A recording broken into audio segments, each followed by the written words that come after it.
All right, Bigfoot Society, welcome back. We have the privilege of talking to Doug today. Doug is an individual I got connected to, and he had a very interesting thing happen out there in Northern California.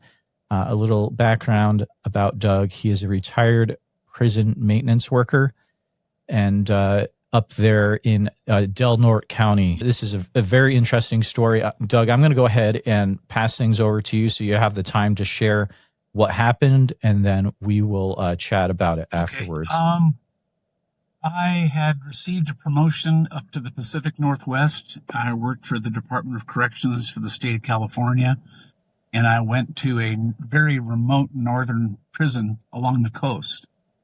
And I had moved up to the area. I was new to the area. I'd only been here for maybe about 5, 6 months, 7 months.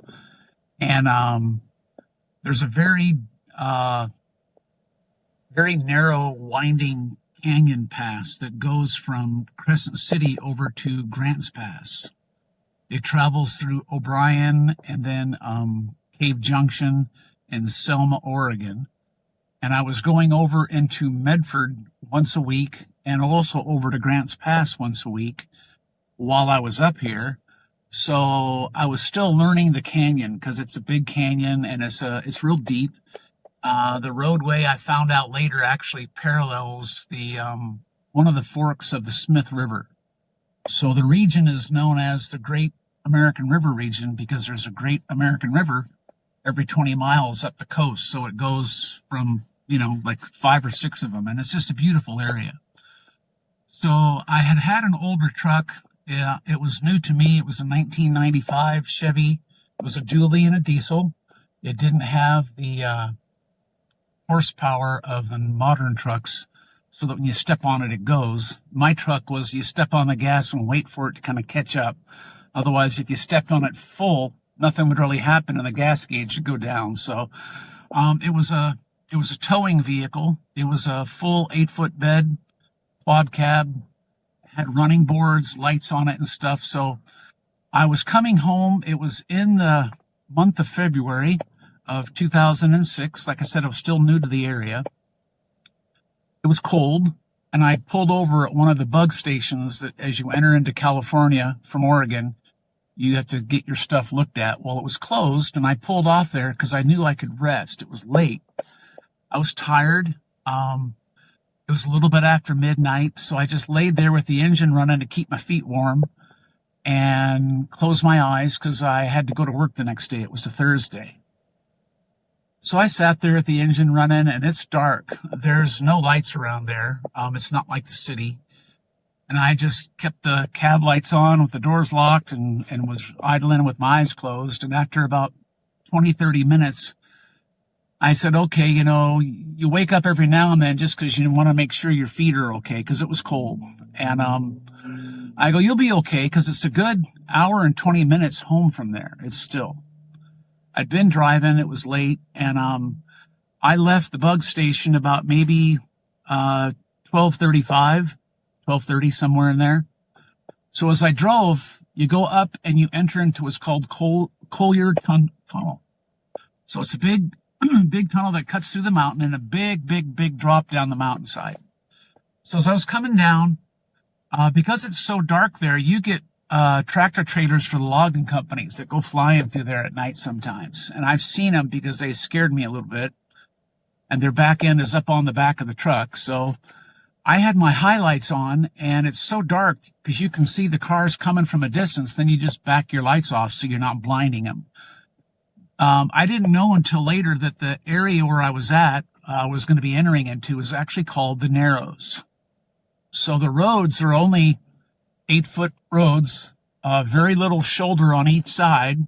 One side is a canyon wall that goes straight up. The other side is the guardrail that goes down the mountainside right there. So I was driving, and you have to watch out for deer and stuff because I've been through there where you come out of that tunnel and then there's this deer standing right there and they're going 50 miles an hour. So my truck was such that it goes, you could put it in 1 or 2. That truck had it where you could put it in gear number 2 I just let the weight of the vehicle go. So I was just cruising, foot off the gas, foot off the brake, going through the tunnel, going down the hill. Everything was fine. I came to an area, and they've done some construction to the area with barriers and the road signs and things like this now. But it had a 20-mile-an-hour curve. There was no flashing light, but there's a flashing light there now.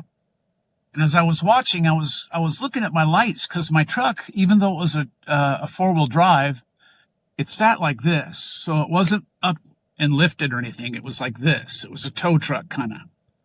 And so when I had my highlights on, they went up higher and out further. So I was driving, and I was watching my lights as they went through the guardrail on the side, and they were projecting the shadows onto the trees. So I was just going through there nice and slow. My foot wasn't on the brake or on the gas or nothing. I was just coasting maybe about 12 miles an hour. As I came around the corner, I was watching the projected shadows up on the mountain, or on the side there. All of a sudden, I saw this just huge, giant shadow.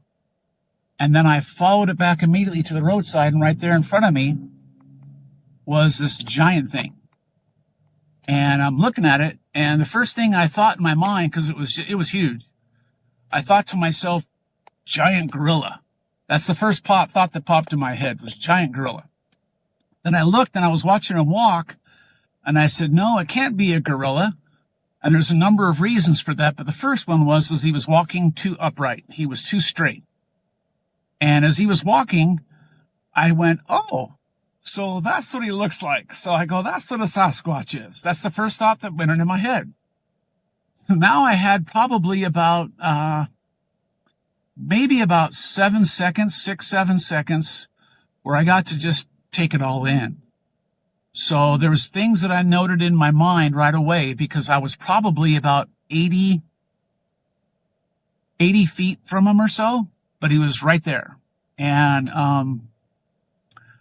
the first thing I noticed, that his head was between his shoulders, because his shoulders were so huge and massive. The color was, I'll call it dark charcoal smoky gray. And he wasn't completely covered in hair. It looked like the real thick hair up here on his shoulders and neck and upper body was like what you would think of like a llama. It was real thick and long like that, and it was kind of mangy looking. And then he had no hair on his bicep tricep area, and then it started at his elbows and went over his hands. His hands went down almost to his knees. I saw him swinging his hands. I got to see him take, I counted the steps with his right foot. I saw his right foot come up 3 times as he was walking. And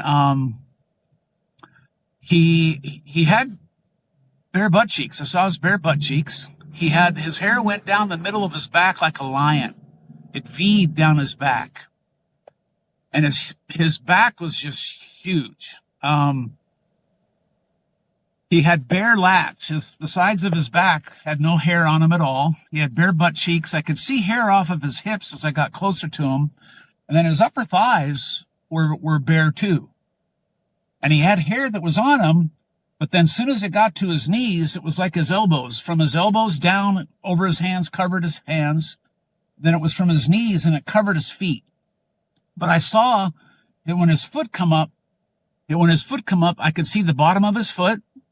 And when his hands swung, there was a unique swing in his arm, because his arm went forward a certain way, but when his hand came back, his wrist turned a certain way. It was weird. It had a little curl to it, kind of like. So his hands were going in the walk, and the thing that I noticed was, as I took it all in, is that when he wasn't completely covered in hair, what I saw, if you want to call it hide or skin, it was kind of like, think for a minute when you looked at the Lord of the Rings when they had the orcs, their skin was kind of like smooth, but it wasn't smooth or oily. It was kind of like a buffalo hide, kind of like, or something like, it was that, but I don't know if there was little fur on it or if it was skin or whatever it was, but on his back, I saw these like scab things, like they were black. His palms were black. Bottoms of his feet were black, like a dark charcoal black almost. And his foot didn't have an instep. He didn't have we have a figure 8 almost in our foot, an instep. Look, a giant moccasin almost. And you could see his foot when it came up. So he picks his foot up differently than we do too. Because when I was watching him walk, his leg came up and I could see his foot didn't go back and then back a certain way. It went like a step and then it went and it kind of picked up funny. It was different. So I was watching him walk and I'm driving and my jaw is just like this. So I'm looking. Well, on my truck, I had running board lights on the side. I had cab lights on the front. I had lights on the wheel well too. And then there were lights across the back of the tailgate too. So when I drove up next to him, he wasn't startled. He didn't try to avoid me or run away or nothing. He just walked. So as I'm driving, I'm like holding the wheel and looking. I'm really astonished and amazed, and I'm just looking at him. So as I'm coming up next to him, and I go like this, and I look up out the window, and I see how big he is. The muscles in his back, when I was there looking at him, they were almost like the Hunchback of Notre Dame, because you look at the muscles. These are trapezius, then you've got your trapezoids, and you've got your muscles in the back, and then his lats. Very thin, tiny waist. His legs were 1/3 of his body size. So from his hips up, he went up like a big V, and he was at least 2/3. That upper body was his entire size. So his shoulders were just huge. He was probably at least close to maybe 4.5 to 5 feet wide. He had no neck because the muscles were so big, but I could see a little head on the top to where it was between his shoulders. But as I drove past him, I was looking up. I mean, I was straining to look up at him. Now, the truck wasn't like my new truck now. I have a newer truck that's lifted a little bit, and it has the horsepower. But as I was driving, I looked up at him. He didn't turn and look at me or nothing. I just looked at him. So his arms look long and skinny like a basketball player. I'm 6'2". I can touch 8'2" ceiling. No big deal. I've played against 7-footers in basketball because I've been this big since I was 15. My coach in high school was 6'9". He was a second string center for the Chicago Bulls. I played down in the Los Angeles area. So I know height pretty well. And I used to be in the military, so I was an officer in the military too. So I'm very good with observation, and you can tell I might be a little bit over descriptive on some things, but people tell me that. So as I drove past him and I looked up at him. I was really kind of scared, to be honest with you. I was amazed, astonished, and just like going, wow, this is just unreal. Time kind of almost stopped and stood still as I kind of coasted past him going, what the heck is that? You know? And, when I drove past him, I could tell you more about what I saw, but when I drove past him, I said, turn around, turn around, turn around, turn around. I want to see what it looks like from the front with my lights on him, you know? But I was scared because right there, this immediate S-turns, and it went into a little curve right there. And I couldn't make a 3-point turn. There's no way. It would have been like a 5-point turn. And I was scared because as I drove past him, I was looking in the mirror at him too. So I looked in the mirror to look at him. And I didn't really think about it until I started pondering a little bit more. I don't know if it was the reflection of the tail lights. I didn't step on the brakes or nothing, but the lights and the lights across the tailgate were on, and it shined upon him. And the lights on the side were orange. So he was orange when I drove past him this way. He was all lit up kind of orange. When I drove past him and looked in the back, his eyes did glow. The color of them is what I would call like fire orange or like fire red kind of almost, because they were orangish red kind of like. And I don't know if it was the reflection so much of my lights. I don't think it was a reflection, but I saw it was his eyes were orangish red. He didn't pursue me or nothing like that, but I was afraid that maybe he would, because where I went into the S-turn, he could have run, come down, and then got across and then been right in front of me because I was coming back in an S-turn kind of like. So I was looking to turn around, and I'm going here, and I didn't know what to do. So At that immediate point, as you come around that bend, it squeezes even more narrow and goes into this thing that wiggles back and forth like this. And that's scary because it climbs a little bit. And that's where I've seen the trucks come flying through there at times. And I said, don't turn around here because you could get T-boned, because those trucks come through there pretty fast sometimes. And so I was looking for a place to pull out, to turn around. And I finally got to a point where I saw an actual road that I could go on. And it was Little Jones Creek. And I said, well, don't do it because you've driven too far. It's too late. You've got to be satisfied with these. You didn't get a chance to turn around and see him. And more likely, if you do turn around and go back, try to look for him, he might not be there. But once you get to the point where you think you saw him, if you turn around then and come back, maybe he's going to be in the middle of the road right there and he's going to confront you. And the size of this thing was such that it could have easily ripped my truck door off, no problem. He could have pushed the truck over the side of the mountain if he wanted to, too, even though it was a pretty heavy, older one.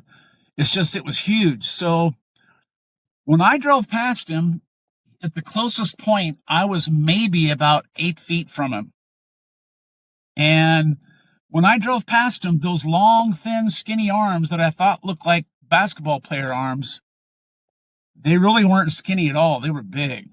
And his chest was up close to his chin. His chest was huge. And from the profile of him, I saw how his chest was just huge, and it was bare. I could see hair, but I saw a lot of skin there too. Then I saw his ribs. Then his stomach sunk in to his waist. So he didn't have a quarter ounce of fat. The muscles on this thing, if you want to call it Arnold Schwarzenegger, but he was super, super lean. And his biceps weren't bulky or round like the Mr. America Universe guys. They weren't round and bulky. They were just long and thick. He was just monstrous. So the view from the side is that his head went back. It sloped back like this a little bit. It had like hair missing. He did have whatever you call it, a furrowed brow where his eyes were. He kept looking straight. He didn't have a gorilla nose or nothing. It was a human type nose, and it was big and wide. He had hair that started to grow off of his mouth on the side there. He didn't have a mustache. He had like the Wolverine thing kind of like going on, but it was all up here in his body. And the hair on his arms, where it was, it got to his shoulders and stopped. And his shoulders were like giant watermelons. They were huge. His trapezius and back muscles were so pronounced. He tapered in a V, tiny waist. I saw his butt crack. I saw hair hanging down from his groin area. I didn't see any genital or nothing like that, but I did see hair hanging down there. So I was thinking back on it. It was about as rare could be. It was very strange to me. I was new to the area. What do you do? The mountain pass there, like I told you, is scary. There's one section not even too far from there when you're getting over to Patrick's Creek. When you go through the pass in the roadway there, you got to watch out. The trucks will almost hit you. And there's a rock there where there's a shelf hanging above your head, and there's a little tree growing off of it right there. It's about as, if you want to call it that, squatchy as it could be. And it's all granite. The river is right there. I don't know where he came from. His hair looked like he could have just got up from laying in the leaves. I didn't see any leaves in his hair or nothing, but his hair was all kind of wispy and wavy, kind of like, but it was just very unkept.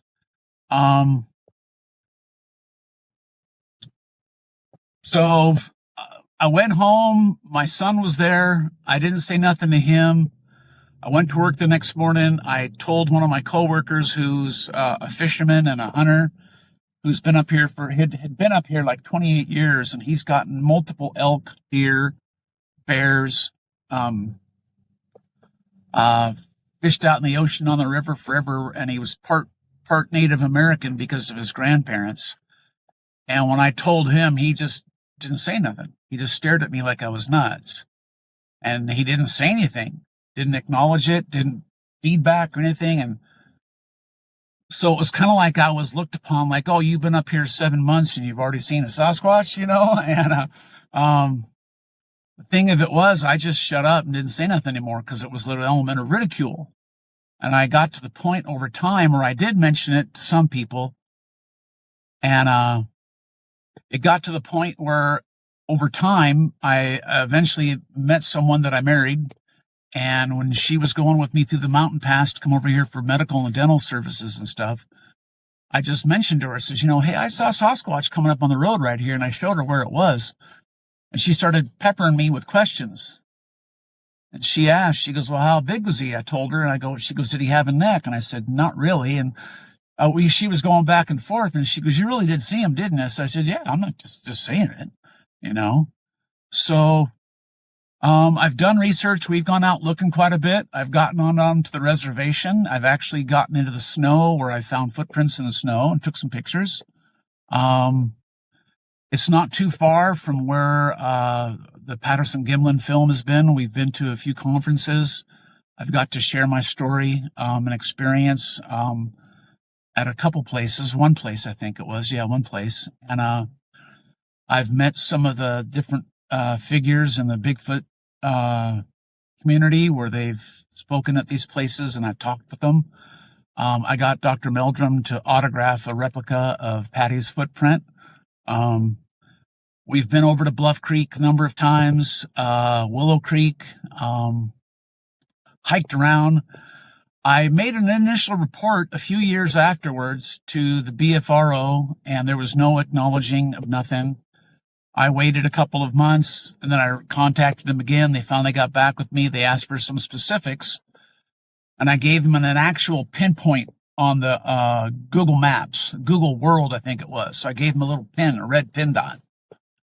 And next thing you know, I heard him talking about it on one of the podcasts. And he, apparently, when I first passed him up and I went into the turn, right there in that immediate turn, there's a creek that comes off the mountain, and it's called Monkey Creek.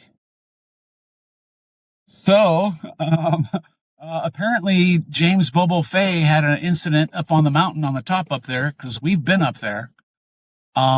Where he did an Ohio yell, and it sounded like three of them came from a mile away and scared his girlfriend so bad.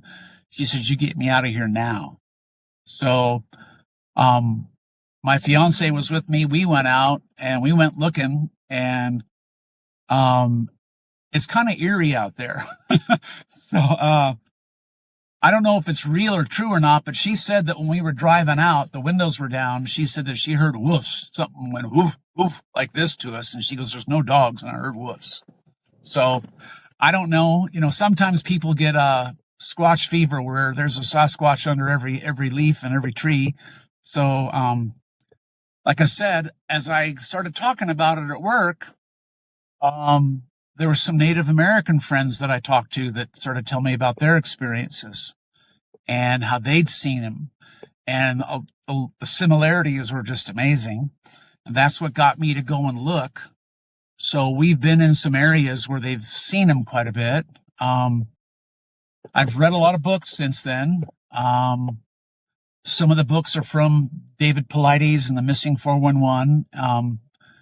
One of them is the Tribal Bigfoot and the Hoopa Project, but he had some more witnesses, and one of the witnesses I found out in the area, I saw what I saw in 2006 of February, and then the next summer of 2007, a truck driver was there, and I believe he saw the same one.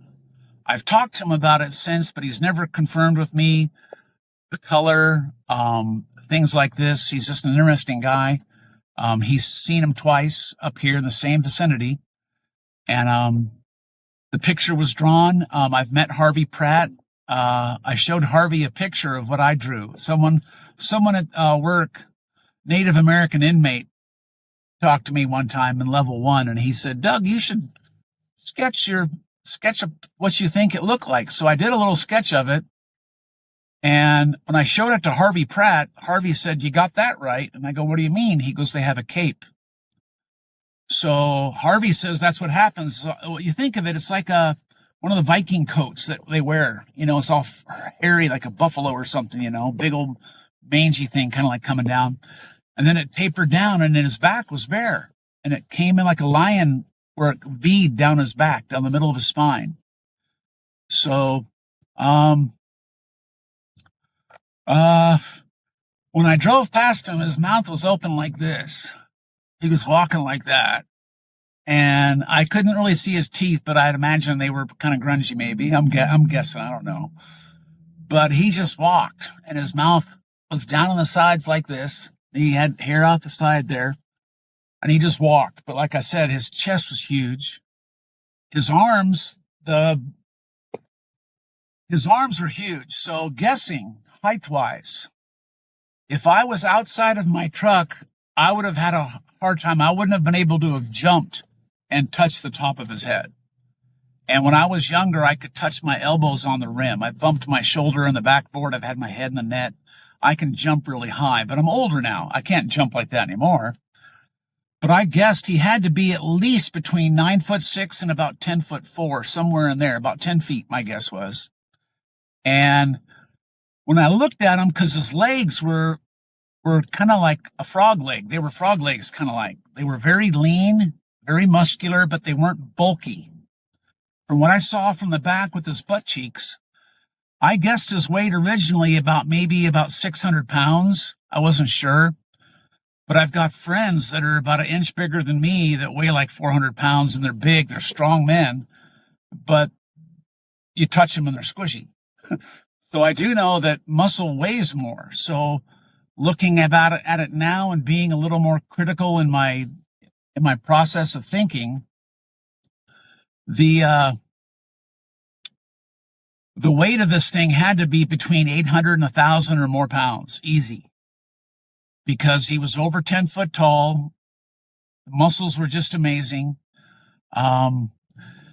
His feet, like I said, were black. I didn't see the instep. It was like a moccasin. His fingers were long, but the hair actually covered his hands. And I only saw his hands when they did this little twist and turn coming back. So, it'd be nice to, it just turned funny. And then when I mentioned it to my friend about my experience, he was telling me he saw the same thing. When he was hunting, one cut across the front of his truck, and he said, and he actually mimicked the movement of the arms. And I go, yeah, that's how his hand turned like to me. He goes, yeah, it turns funky in his wrist. So, the one that he saw was the color of our caterpillar. It was, black and red, like an orange. And he goes, it's like the color of our caterpillar. So listen to different people talk. In this area, my wife, worked in a business where she knew someone that had been one of the mail couriers up the mountainside, up in the Back River area. And she was up there early in the morning, like 3:30, 4 o'clock, delivering mail or newspapers or something. And there was a big white one that poked his head inside of her door one time and scared the daylights out of her, so she quit. And so this whole area up here is known for it. I've heard all sorts of stories.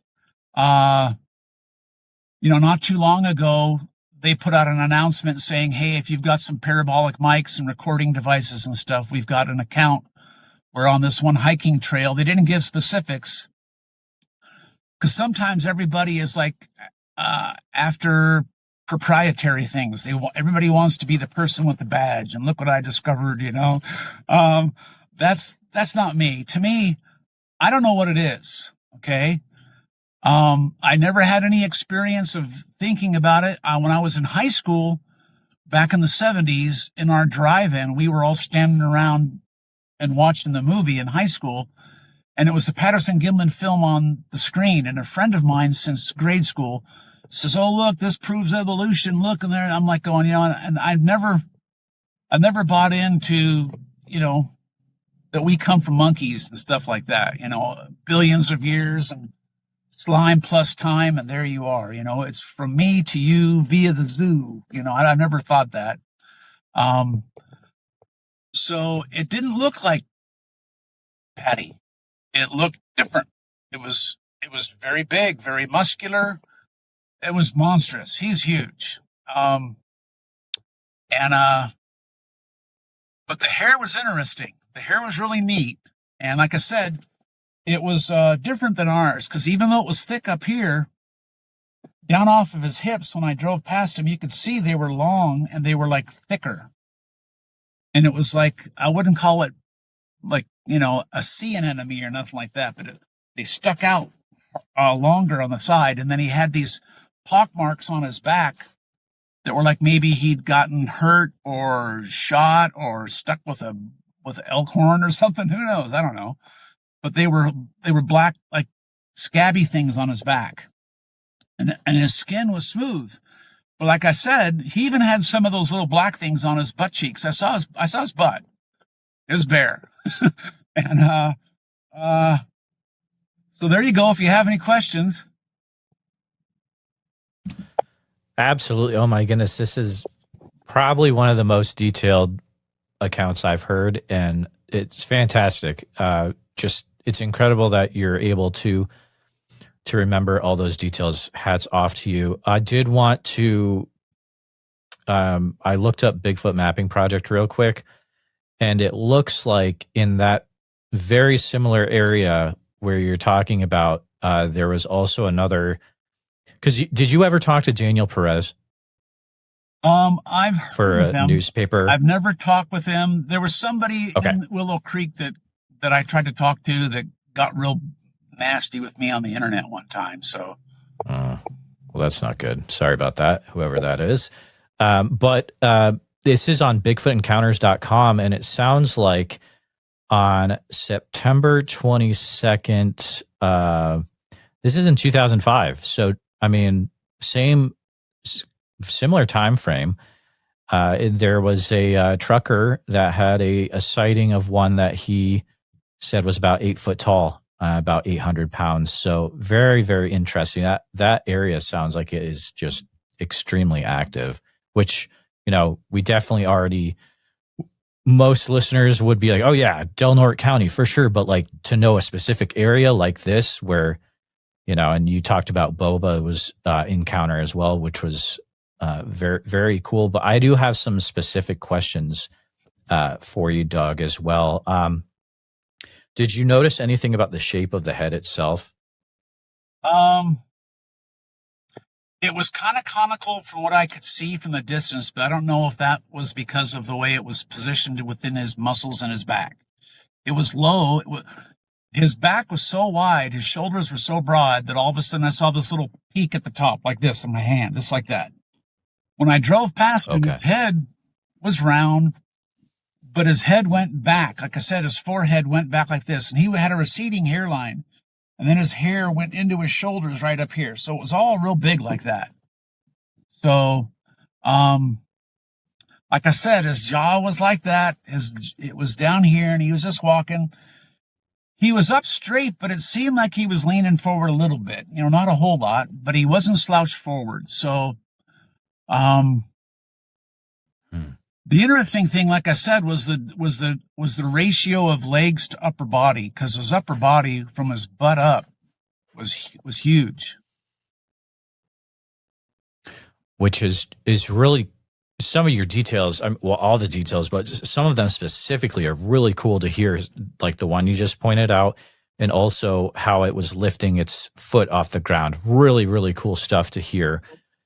Could you see any ears at all? Were there any present ears? Not that I could see, because the hair was all up that way. Okay. You mentioned there were like weird scab-like things on more on the back. How big were those scabs? Were they small or large? Well, they were noticeable right away. From when I saw them from about 80 feet, and I was just traveling about I was maybe going 12 to 15, 16 miles an hour. It says on the sign there 20, but I wasn't going that fast around the corner. But as soon as I saw them and looked, it was that you could see them. There was a couple of them. There was a big one on the right side in his lat area. but there was other ones too. Not a whole lot, but there was a big one in his lat area on his right side. So, I don't know what it was. And if I say it, that his skin was skin, but it was like it was hide. It was like I said, it wasn't smooth. It was weird. It was different than ours. It was like you would think. I've never seen a rhino up close or an elephant, you know. I don't know if you can't puncture it or whatever, but just it was weird. And like I said, there were a couple little ones. I don't know if they were moles, you know, they could have been moles or something. Right. Because I saw some similar ones on his butt cheeks. His butt was tiny. And his butt was very lean. Everything. His legs were sinewy, kind of, if you want to put it that way. And then his bicep tricep area was as big as the length of my thigh. I'm 6'2", so I don't know how long everything is here, but when I drove past him and I saw these long basketball arms, but when I saw the long basketball arms, they were big. And it was a long muscle. And but his forearms were, I forgot to tell you this, his forearms were Popeye forearms. I didn't know if it was because of the hair, but his forearms were flipping huge compared to, like I said, it was like, think of it like shaving a poodle. How they got his bicep tricep was like lean and skinny and nothing. Then all of a sudden, he had these big old Popeye forearms that were covered in hair. Those were monstrous. His forearms are monstrous. And then the Indians told me that the reason they wear those boots, like those fuzzy type, it's like it's not alpaca, it's an Angora goat or Angora sheep, whatever it is. They wear those boots because those are ceremonial boots because they're doing their dance, you know, and they're in replication in a sense of the hairy man. And okay, that's what his legs look like too, because the hair started to grow right about his knees, and then it covered his whole leg, and it went over his foot. I couldn't see anything because it was like the hair touched the ground, and when his foot came up, all you saw was the bottom of his foot. And like I said, it was big. It was real big. I wear size 15, and his foot was huge. So, did it kind of look like almost like hairy bell bottoms then, or? Yeah, well, his hair was real, if you want to call it shaggy, but it was mangy, kind of like I said. When I looked at him and I was driving past him and I saw him from a distance, you'd have thought like there's a chance that he had just come up from the river right there, because I've been back to that spot a number of times. And right there is a pullout, and there's an area that goes right down to the river right there. But it's pretty rough. You try going down, good luck getting back up. Where he came from and why he was walking on the road, I don't know. But his hair it was mangy and nasty. It was thick and clumpy, and you know, I've heard reports of people saying how some of them glisten in the sunlight or the whatever, and they look very, very well groomed and things like that. He wasn't groomed at all. He was pretty mangy. So if you want to look it up, if you look up, it's called Gigantopithecus. I don't think they're a Gigantopithecus. I don't know. If you look up Gigantopithecus tropical on a Google search, you'll see in images right there, there's a pencil drawing, and there's a tropical on the left. There's a Gigantopithecus blackie in the middle. Then there's a 6-foot man right next to him.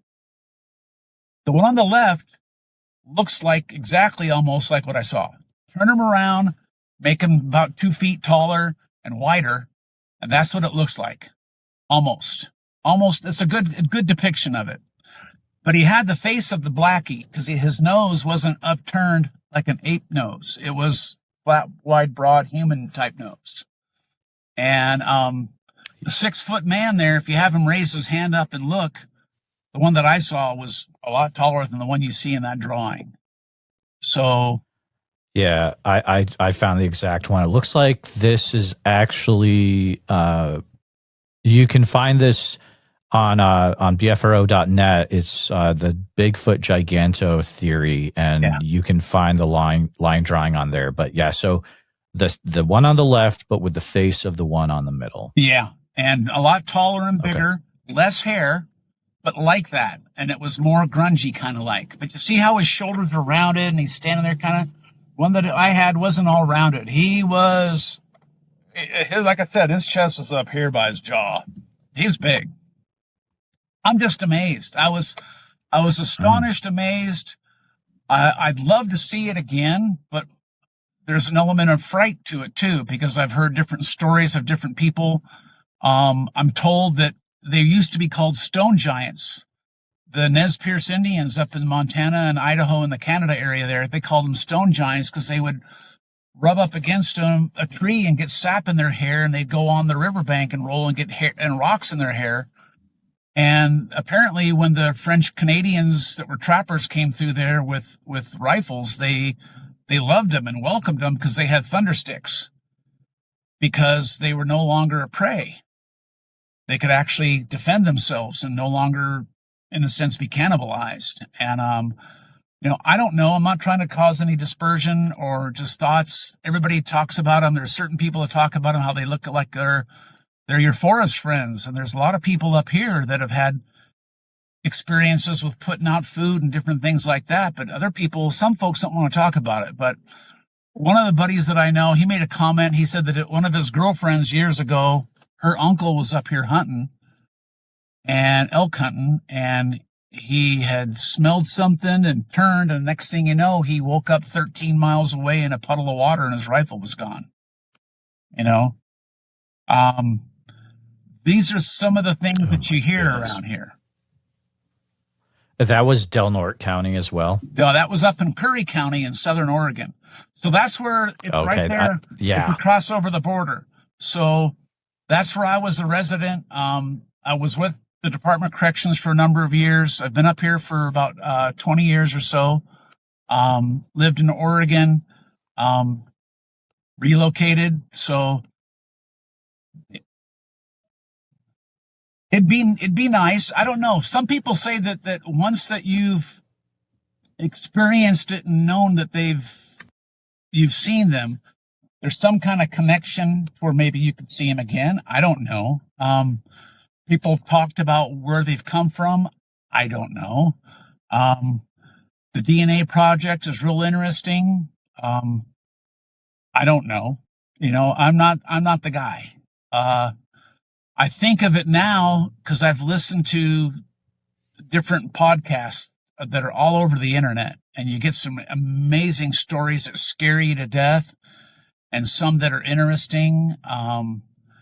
I just know from my experience, I was afraid that he could rip the door off my truck, that you'd never find me if they'd find my truck. You can't hurt this thing, okay? Honestly, there's people that talk about it where you're going to shoot them from the side or do something and bag them, and the government coming in and Men in Black or whatever. I don't know. My whole thing is we want to live somewhere where we can be out in the wilderness and maybe have a little hobby farm or something, and if they come around, they come around. The story that I learned from the Native American that told me about it, about drawing the picture, his name was Freddie, and he was over near Lake Tahoe at the reservation over there, and he saw him when he was a little boy, like 9 years old. Him and his little brother and sister were walking home, and there was a real big one over by an apple tree, and it was pursuing them, but it had a limp. And they went to a neighbor on their way home to their house and got a ride home because the big monster was coming after them. And they could see him as they drove away. And they told me, whether it's true or not, I don't know, that I was chosen and allowed to see him at that time. I do know that it's very rare. It was quite an experience. I had a really hard time at that time. I had relocated and was going through a divorce. But the thing is it was very unique. I've gone out many, many times. Like I said, I after one of the first snows of 10 inches, We were driving in the area where the Native American friend of mine has many sightings from his family. His family's seen him multiple times. I just stopped to use the restroom and I looked, and as I was walking over, I looked and there it was, and I went over and I go, those look like footprints, and I saw the toes in it. And it went off in 200 yards in one direction and it didn't come back. But it was 10 inches of snow. It was the first snow of the year, and it was 10 inches in that area. And like I said, I wear a 15 and it was bigger than my foot, but it had toes in it in the snow. So, Wow. It's a neat area. I'm told that if you just go out there, to go out there and camp, just camp, and wear the same clothes every weekend. Go out every weekend and just camp, because they'll make themselves known to you. My wife's afraid. She thinks they're going to hurt us or throw something at us. And, I already have a crack in the windshield. I don't need any more damage on the vehicle. But someone said that they will make themselves known to you. And I don't, to me, there's an element of fright and fear. And I've talked to different people that have had experiences where all of their electronic equipment has just died. All the batteries die, and they check them before they go out. They get out there, they're done. People that have seen them put their hand against the tent and stuff like this. I don't know. All I know is one of the ladies that I spoke to told me that she was with someone who had been an Army Ranger, and the guy had a lot of experience. And when it came right down to it, he was just scared somethingless. He was scared to death, and there's no way he would do anything because it emitted a sense of fear to him. So whatever the powers are, I've listened to Ron Moorhead and where they were camping, because that's kind of where Fred's reservation is near that area where Ron Moorhead was up in the mountains and recorded the Sierra Screams. So, like I said, I feel very fortunate to have had that experience, to see him up close. I don't make myself out to be any type of an expert or anything like that. I don't know. But at the same time, I'd love to see him again, but you're not going to see him behind a cage in a glass where you feel safe. And, I don't know, if it's such that, cause we traveled through that area quite a bit still. We even came through this morning for a dental appointment, and we're on the lookout all the time. There's been some fires in the area, so it's just decimated it. It's just horribly burnt. But a lot of people have experiences that don't share them. So that's part of it. Oh yeah, 100%. I would say probably half the stuff I hear is you're not going to hear it on the show, or it's just there's a lot of people that share off to the side. So living in Southern Oregon for that time, there's so many weird things that happen in Southern Oregon when it comes to Bigfoot. Like that's where the really weird stuff happens, I feel. And you don't hear a lot from that area. Did you, or were there any other accounts that you remember hearing over the years from Southern Oregon? Yeah.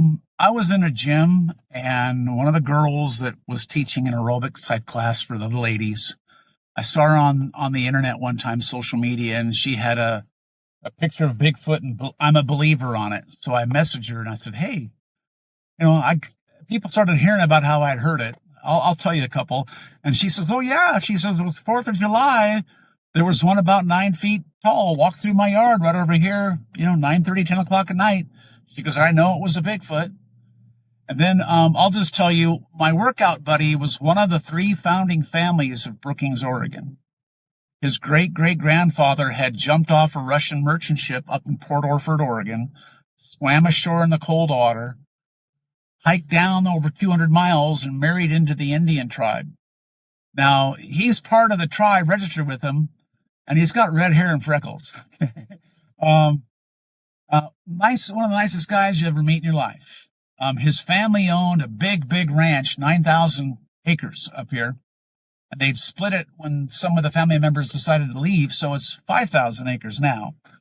But they were gold mining and all sorts of stuff up in the mountains and done different things. And he said to me one time after I told him, I'd kept it to myself quite a long time, and you got to get people up here kind of tight-lipped. They don't share a lot of stuff. So he told me, he goes, yeah, my dad's not one to exaggerate, but he had been working up off the river one time, and he went down to the river to wash up his pans and his tools, and he smelled something really bad, and he got down to the river and started washing it up, and he saw footprints in the riverbank right there, and they were fresh. There was a big set, and there was a little set. So he said to himself, if there's a big one and there's a little one, I better get out of here. So apparently there's some lady up near Coos Bay who's back in the hills there a little bit, and she does some dogs and stuff. And I'm told that you want to talk to her because she's got stories. And then there's people here in Gasky, Oregon, or Gasky, California, that have been around forever, and they have stories. So when I was at work, I mentioned it to one of the guys at work, and he said, well, he had a friend that was in Gasky that his daughter got up one time, and she was in the kitchen looking out the kitchen window and getting a drink at the kitchen sink, and she looked out, and there was a huge one that just walked across the yard, and he reached over and he grabbed the tree and just snapped the tree as he walked through the yard. She told her dad the next morning. They went outside, and yep, the tree branch had just been twisted like that, just twisted right like that. So the stories that are in Tribal Bigfoot and Hoopa of the different people from this area, they're interesting. So one more story and I'll let it be, but I got a friend whose dad is with the tribe in the Yurok. He's one of the last, I think he is the last one of the tribe that can make a canoe out of a tree, out of the one tree, and he burns it and uses hand tools, and he's an amazing craftsman. He had been a timber feller his whole life, been retired for a while now, but he makes those once in a while upon request, and sells them for a bunch of money. But he had gone hunting with his son, and they were in the Trinity Alps, the Trinity Mountains over here, over by Weaver Whiskey Town, between Redding and the coast over here in the mountains hunting. And he goes, how come I've been out here in the mountains my whole life and I've never seen anything? And then he mentioned, well, there was that one time with my dad. Well, they were camping on the top of this mountain, and they saw this blue orb down below. And it was glowing right like that. And it came up right where they were in their camp. And then it went down and went away. And he looked at his dad and says, what was that? And his dad said, I don't know. Then they don't talk about it anymore. They don't try to figure it out. They don't rack their brains, but they saw something. And so the stories of this whole vicinity of what you can do and what you could potentially find, you've got to go out and you've got to put yourself out there to have the potential of an experience that you don't know what would happen, but you got to be careful. And I know of the one, I heard it on a podcast. It's not too far from over here. It's near, I think, Castle Crag or whatever the mountain is over here. It's over in Redding in the mountain area over there. It was a girl who was part of the forestry or something, and she heard him running and coming from a great way off, and he came up a mountainside, and he came up over the top, and he landed, and he was howling and screaming, and she was just camping right there on a hike out in the wilderness for like 3 or 4 or 5 days. And then he saw her, caught eyes, and stared at each other for a while, and then he started howling again and took off running. And there was no footprints or nothing, but it scared her quite a bit. Well, it's not too far from where we are, and I'm trying to tell my wife, let's go camp out there sometime. And she's like, no, I'm not going to do that. And then I tease her and tell her that I'm going to tie her to a tree and cover her in honey and see what happens, But, I'm being funny, The thing is, right. Is it would be interesting and neat. But at the same time, like I said, I hear these stories from different podcasts where there's the potential that you could be, taken, killed, eaten, you name it. I don't know. I don't think they're your friendly forest friend. I just know that thing was so huge. I was scared. I was amazed that he was not startled by me. He didn't have a care in the world, and he didn't even look over at me. But when I looked in my rearview mirror and saw in the back where he was, and I looked at him and the look on his face with those fire eyes, that was enough for me to go turn around, turn around, turn around. Let's get the lights on him and see how he acts, you know? Because the scary thing about it is that truck I had, you couldn't step on the gas and get out of there fast enough. You have to step on the gas and wait for it to go. And then I talked myself out of turning around because I had gotten maybe about anywhere from maybe 5 or 6 miles down the road where I found a road where I could safely turn around and come back. And I thought, don't do it. You've already seen it. It's late enough. I'll just give you, just so that you can see that what I'm saying is legitimate and confirmed kind of. That Christmas I had gotten a phone from my daughter. And she wanted to exchange the phone that I'd gotten for her previously because her older sister, I'd gotten her a phone and it was the BlackBerry. So the BlackBerry was like a very professional personal assistant. It was a nice phone. I liked it because it had a keyboard on it. But the keyboard was so tiny, my fingers didn't do too good on it. Well, she wanted social media. So she said, Dad, if you're going to get a BlackBerry, how about you give me yours? Or I'll give you mine, and then you get a phone for me. I want the iPhone. So I got her an iPhone for social media.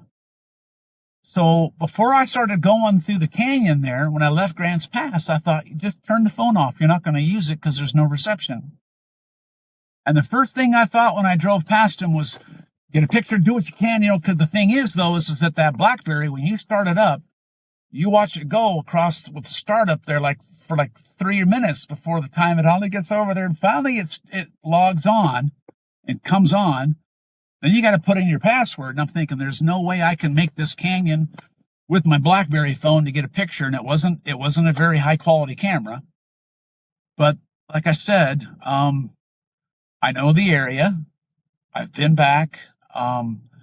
It'd be neat because we've gone there in the evening or we've just parked where I know the truck driver saw him. And we've just sat there. It's pitch black in the dark. And we've got spotlights. We're sitting there waiting. We're there from 2 o'clock to 4 o'clock in the morning thinking that maybe he'll come by or see us or something. Nothing happens. I've done that a number of times. But I do know that if you go onto the reservation, there's a chance you don't want the Indians coming around and giving you a hard time either. So, but I've thought about it where if we just went out and camped and just sat there and, I'm not going to go out walking and trying to knock on wood and do all sorts of different things. I was told just sit there and wear the same clothes. Cause like when you go elk hunting, they do what's called scent cover. They want to make sure that the animals can't smell you. I was told, don't worry about it. Just go out in the same clothes. Let them get comfortable and recognize you. So like your red shirt, you'd have to wear that same shirt every weekend and go out in that red shirt and not worry about it and let them see you and go out there. And then I did go on the podcast with Wes from the Sasquatch Chronicles, and he got me thinking on some different things too. So I don't know. I listened to his story, but it's hard to stay with certain people sometimes.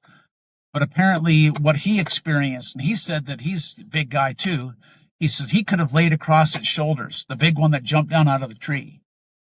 I just know that I'm very fortunate. It was a wonderful experience. I still got the bug in me a little bit. It would be neat to see him again. But, we get busy with life, and good luck. I haven't had the chance to go out and hunt, be in a situation. Oh, the one that I'll tell you about is the Indian friend that I'd had. He went hunting, and it was near Bluff Creek. And he said every year they got deer. That year there was a scarcity of deer. His son got one right before sunset, and they got down to it, and they were about 20 minutes away from where the trucks were. And they thought, well, let's go get the vehicles and bring the vehicles over and use the headlights while we dress it out. So they cut his throat, let him bleed out, and they went to go get the truck. When they came back, the deer was gone, and the blood spot was there. So they came back in the morning, And they looked and they saw like something like a quad had gone in. So he was thinking maybe two of them had gone in and taken the deer. And his son took a picture of the footprint that they got right there. But his son had had 3 or 4 phones since then, and he couldn't find the picture. So that was that area. So the very next year, he hunted the same area, and he got a deer himself. And he got it dressed, and he got it loaded on the truck. And as he got it loaded on the truck and he was driving out, it was getting dark, and his wife was next to him in the car, and he had one of his young baby son in the back here in his chair, and he was spotlighting out the window in this area where he got the deer. He was looking. And his wife says, "Oh, look, I've got coverage. I should text my mom." And he said, "What?" And that's when he looked up and he saw it run across the road. That was the one that was the Caterpillar. No way. Yeah, he said it was about 10 feet in front of the truck. Oh, wow. Now, he's got a real big Ford, lifted, newer truck. And he said he got to see it go across the road, and he said the muscles were amazing. And he said that he's the one who said he saw the hand swing a certain way. And he said he was big. He was about as big as his truck. But he said he went across the road so fast, but it was amazing.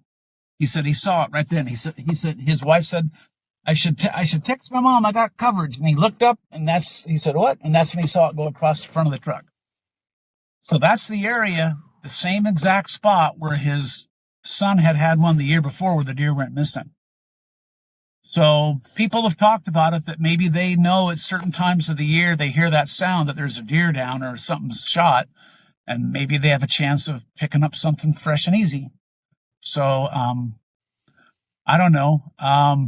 In the books, I know of 2 officers. I've never talked with them, but the 2 officers were elk hunting in this area out here, and they came up a hill and came down and sat down and were taking a break, and they looked across one of the lakes, and there was one in the water up to his waist right there, and he was huge.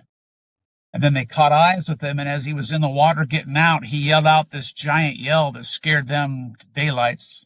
Scared them really bad because it was so loud and it reverberated in them. So I enjoy it. My wife and I listen to your show. We listened to it last night. Thank you. So, we've been listening to this for probably like the last maybe 4 or 5 years and been out and about. But the last few years, right before I got to retire, I was out of the area, and so we've had fun. Some people go, "Oh yeah, he's just talking. Oh, I don't believe him," and all this stuff. Well, my attitude is I don't care what you think. Yeah, exactly. Right. Doug, I really appreciate you coming on the show. And I mean, as I said before, it's one of the most detailed accounts that I've heard in the, what is it, 7 years I've been doing this. It is extremely detailed. Thank you for sharing what you experienced that day. And yeah, anyone who is listening, if you have had a similar sighting in that same area, I would love to hear about it as well. Or Southern Oregon, you can reach out to me, Bigfoot Society @gmail.com. If someone wants to get a hold of me, we were supposed to last summer go out with that truck driver to an area. He says, "I know where they're at." Okay. And he said, you got to bring a weapon to be able to protect yourself, because they know if you've got a weapon or not. He said that they'll be there. He goes, "We're going to be across the water from them, but they'll come across the water to you." So he's different. He's about 6'7". He saw one when he was 11 years old. It followed him on his bicycle when he was camping up in the very same spot off of the Siskiyou Forks Road and off of Highway 199. And we went back and told his parents. They laughed at him. So he's the truck driver that saw that real big one, and I saw a sketch of it, and it looks like the one that I saw. I think it was the actual one that I saw too. His name is Travis. And Travis I've run into in the store, and we've talked about it, and it's kind of neat. But he goes, "Yeah, I'll take you up this summer." But you know what? You don't hear from him. And there's all sorts of people, you know what? You do it as a curiosity, the show, you're professional, you have the equipment. You can tell from certain people that they're in it for trying to make themselves famous in a sense, or they want to be exactly the wrong reasons. They've got all these desires, and sure, there's a financial burden into doing all of these things. But you know what? I met Dr. Meldrum, but he had a job at the university, you know. I know David Pilates, he does his books. I've met him. Very interesting man. But I get vibes from people, okay? And there's a lot of folks, they're in it, they're interested, but you know what? All I know is there's an element of joy and happiness about me. As I'm glad I saw him. It was kind of freaky that I did. Right. At the same time, still, like I said, there's no reason that I don't think that they made themselves known to me. I don't know. I do know that there's all sorts of stories where Dave's talked about how across the Klamath River, he'll see a big old giant pile of poop and then pile of bones. And there's girls that have gone missing up there, you know. I don't know what the story is. I just know that it's interesting. And it's very different. If anybody wants to communicate with me and say, "Hey, Doug, would you like to go out?" I'd love to go out again and see if I could find him. But like I said, we're going to relocate out of the area and go somewhere else. Right. So all depends. Well, gotcha. People can, or listeners, you can reach out to Doug. It's brookingsharbordad@yahoo.com, and I'll have that in the description of the episode, so you can easily see that. But Doug, thank you so much for coming on the show and for listening along. I do appreciate that. And we'll have to see where this one leads. Maybe we'll have some people reach out with things they've experienced as well. So thank you. I appreciate your time. Thank you.